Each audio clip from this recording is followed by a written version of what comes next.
Hello, I'm Tom Wilkinson, and welcome to the Thinking in English podcast, a podcast for intermediate to advanced level English learners. What does it mean to be bilingual? What are the different types of bilingualism? Is it possible for anyone to become bilingual or multilingual? And how can you become bilingual in English and your native language? Hopefully this episode will answer a few of these questions and introduce the concept of bilingualism and bilingual people to all of you. You can find a full transcript for this episode for free over on the Thinking in English website. Here is today's vocabulary list. Bilingualism. Bilingualism. The ability to use two languages well. For example, there are different types and levels of bilingualism. Lingua franca. Lingua franca. A common language used for communication between speakers of different native languages. As in, English has become the lingua franca of international business. Proficiency. Proficiency. Skill or expertise in a particular field or subject. For example, after years of practice, she achieved a high level of proficiency in playing the piano. Simultaneous. Simultaneous. Occurring, existing, or done at the same time. For example, the conference was translated into 5 languages and broadcasted simultaneously around the world. Dominant. Dominant. Having power or influence over others. As in this region, English is the dominant language in educational institutions. Sequential. Sequential. Happening in a particular order or sequence. As in, the textbook presents the material in a sequential manner. Balanced. Balanced. Having equal proportions of different elements. As in, a balanced diet includes a variety of fruits, vegetables, proteins, and carbohydrates.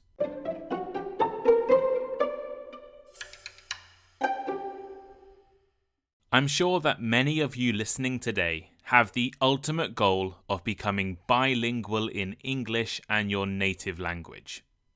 In fact, many of you are probably already bilingual, trilingual, or multilingual speakers of other languages, and now trying to add English as your next language. Being able to speak more than one language fluently is an excellent achievement. But it is actually pretty common. 43% of the world's population are estimated to be bilingual, 13% trilingual, and just 40% monolingual, meaning they only speak one language. If we look at the dictionary definition of bilingual, it states that bilingual is an adjective meaning able to use two languages equally well. And there are many reasons why someone might want to be or become bilingual in English specifically. English is one of the most widely spoken languages globally, serving as a lingua franca in many fields such as business, science, technology, and diplomacy. If you are bilingual in English and your native language, you'll be able to communicate effectively across the world. Bilingual speakers get better career opportunities. I was looking for jobs in Japan. Please become a Patreon subscriber so I don't need to find a job. And they advertise bilingual job opportunities all the time. If you are interested in studying or going to university, being bilingual in English also has its advantages. These are just a few of the reasons why someone might want to become bilingual. And many of you will have this goal. So, how can you become bilingual in English? Well, as with anything, I think we need to understand the concept of bilingualism and investigate what it really means to be a bilingual language speaker. The definition from the dictionary I gave earlier, able to use two languages equally well, is broad, general, and not particularly useful. Yes, you need to be able to use two languages to be classed as bilingual. But there are different ways to become bilingual, different definitions for the term, and different views on bilingualism. So let's investigate a little further. The first thing to point out is that even linguists, the experts who study languages, disagree over exact and precise definitions of what makes someone bilingual. I think most people, and most of you listening, would define bilingual as complete control and mastery over two languages, as if they were both your native language. This idealized view is the one used by the linguist Leonard Bloomfield in 1930. The idea is that you can speak two languages equally well to full native proficiency and fluency. I think this is the image many people have of bilingual people, and the goal that many of you guys and many English learners have: full and complete bilingualism. This is not most people's experience in the real world, and is, to be completely honest, an unrealistic ambition or goal for the vast majority of people. There are other definitions from academics out there as well. William F. Mackey described bilingualism as the use of two or more languages by the individual. So importantly, doesn't mention the requirement of native level fluency. Or Francois Grosjean suggests a bilingual person is someone who uses two languages in their daily lives for everyday reasons. I guess this could suggest I'm bilingual, as I use Japanese every day, even though I'm nowhere near native proficiency. As you can see, there is no one simple definition of being bilingual. Perhaps it would be useful if we take a look at a few different types of bilingualism. First, we should look at how and when people learn languages and become bilingual. When a person learns two languages from birth, this is called simultaneous bilingualism. If you're listening to Thinking in English, it's likely you started learning English a little later in life, usually at school. But many bilingual individuals grow up speaking two languages at home. In this situation, a child is exposed to and learns two languages simultaneously, usually because they are spoken in their household. This often happens when parents speak different languages to each other, when one language is spoken at home and another in the community, or when a family moves to a new country where a different language is dominant. Children who grow up in environments where two languages are spoken regularly tend to become fluent or near fluent speakers of both languages, often without a clear preference for one over the other. Their learning and development in both languages usually progresses concurrently, so meaning that they learn and develop at the same time. And simultaneous bilinguals may be able to switch between languages fluidly and easily. The alternative to simultaneous bilingualism is sequential bilingualism. Sequential bilingualism refers to learning a second language after you've already learned your first language. Sequential bilingualism can happen for various reasons, such as moving to a new country, attending a school where the language is different from your home language, or deliberately learning later in life. I think this is most relevant to the majority of you listening. Unlike learning two languages at the same time, sequential bilingualism can present challenges. Factors such as the age of acquisition, at the age you are when you start learning, your level of exposure to the second language, your motivation, and your individual differences can all influence your proficiency and fluency. For example, people who become sequential bilinguals may keep some aspects or characteristics from their first language. This could be an accent or certain pieces of grammar, and they might be better at one language than the other, depending on their experiences and how much they use each language. This leads us into definitions of bilingual based on ability and fluency. And I found these definitions in a few articles I read online, but there are some different terms out there suggested by different linguists. But I've chosen these ones as I think they're quite useful. So passive bilinguals are people who can understand and comprehend two languages, but may not actively speak or use both languages regularly. So I know people personally who spent part of their early lives in foreign countries, learning new languages at school, and can still understand a lot of those languages, but are no longer able to speak very well. They're passive. Dominant bilinguals are people who have a significantly higher level of proficiency or preference for one language over the other. I think this is the case for many bilingual people. For example, I have some good friends who would be classed as bilingual. They can speak, for example, both English and Japanese fluently.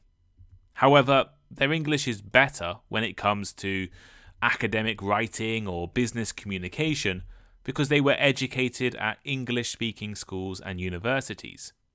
English is dominant, even though they speak both really well. A balanced bilingual is a person who has equal proficiency and fluency in both languages they speak. Most often, this will be children educated bilingually. I also found an article that mentioned a term above balanced bilingual, equilingual. This would be a person who possesses equal competence and proficiency in two languages with no preference for either language in terms of usage or skill. I guess the difference between balanced and equilingual is one of nuance. You could be balanced but not full native level proficiency in either language. Equilingual makes it clear that you are a native speaker of two languages. So hopefully you can now see that the definition of bilingualism and what it means to be bilingual is not a clear or simple thing. I've shown you how linguists disagree over the exact definitions, and I've looked at how we can divide bilinguals based on when and how they started learning, and the level of ability or fluency in their languages. There are actually even more ways to divide bilingual speakers. We could talk about early or late bilinguals. Early bilinguals started learning as young children, and late bilinguals started learning later in life, maybe as an adult. Or the linguist Uriel Weinrich classified bilinguals into compound, coordinate, and subordinate. This classification is based on how you store and understand information. For example, if you are bilingual in English and Japanese, do you store the words dog and inu, so Japanese for dog, so dog and inu, in your brain as completely separate terms, as connected together, or do you understand one word through the other vocabulary, like thinking, oh, inu, that means dog when you hear the word, so using the English to understand the Japanese. Now, why does any of this matter? Well, I think understanding the differences and varieties of bilingualism is really important. First, I think it should give you guys hope and optimism. Yes, you will never be able to become simultaneously bilingual, unless you were educated from birth. That can't happen. And it would be really difficult to become equilingual, a native speaker in two languages. But there are many other ways to become bilingual. Sequentially, dominant bilinguals or balanced bilinguals exist all around the world. Understanding how bilingualism can be different and how bilingual people learn in different circumstances can also help when it comes to finding jobs that require bilingual people. For example, when I'm searching for jobs in Japan, many of them ask for bilingual Japanese and English speakers. This could mean they want people raised simultaneously bilinguals and equally proficient in both languages. But actually, I don't think this is always the case. There aren't enough people who fit this definition, and the company is using the term bilingual to mean business level in English and Japanese. I've actually met people raised as simultaneous bilinguals with the ability to speak both English and Japanese to a really high level, but who could not read and write Japanese to a really high level. In this case, a non-native speaker who has become bilingual through years of study may be better suited to that job that requires a lot of writing. Now, after spending most of this episode talking about the different types of bilinguals, I think many of you will be wanting some advice on how to become bilingual, at least some form of bilingual yourselves. There is some simple advice I can give you. Start learning as early as possible, and that will be really helpful. So if you want your children to be bilingual in English or any language, start introducing them to that language, maybe English, as soon as possible. And you should all be engaging in regular, daily English practice. Keep developing your English skills and you will become a much more proficient speaker. However, I don't think there is any concrete advice that I can personally give. There are many different types and levels of bilingualism. In fact, I think many of you would already be classed as bilingual speakers of some kind. Many of you are already bilingual in English, even if you don't think you are.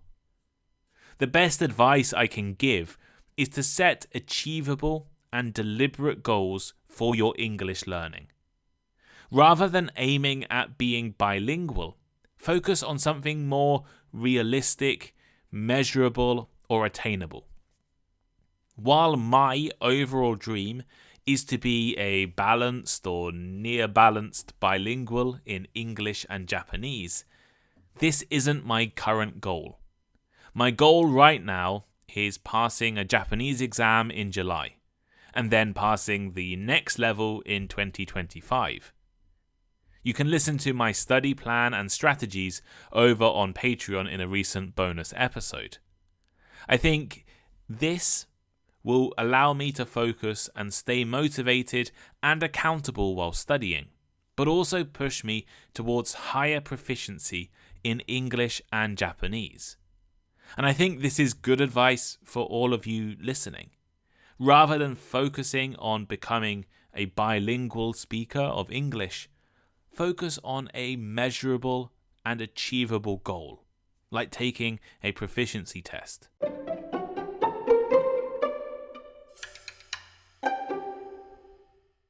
So here is today's final thought. Understanding what being bilingual really means is not as straightforward as you may think. Understanding bilingualism requires exploring different levels and definitions of language proficiency, learning, and usage. We've seen that there's no single definition, as experts have varied perspectives. Whether you've learned two languages simultaneously since childhood, or picked up a second language later in life, these are both valid forms of bilingualism that bring with them challenges and benefits. The distinctions between different types of bilingualism, including balanced, dominant, passive, demonstrates the diverse ways people use and understand languages. While aiming for fluency in multiple languages is admirable, it's important to set achievable goals that align with your motivations and circumstances. But what do you think? Do you aim to be bilingual in English and your native language? Would you consider yourself to be bilingual already? Let me know by leaving a comment. You can comment on Spotify, comment over on the Thinking in English blog, or reach out to me on Patreon or Discord. If you're not already a Patreon subscriber, please consider subscribing to support Thinking in English and me. You get lots of cool benefits over on Patreon. The link is in the description, or just search Thinking in English Patreon and it will appear. Thank you all so much for listening today. I hope you have a great week and I'll speak to you next time. Goodbye.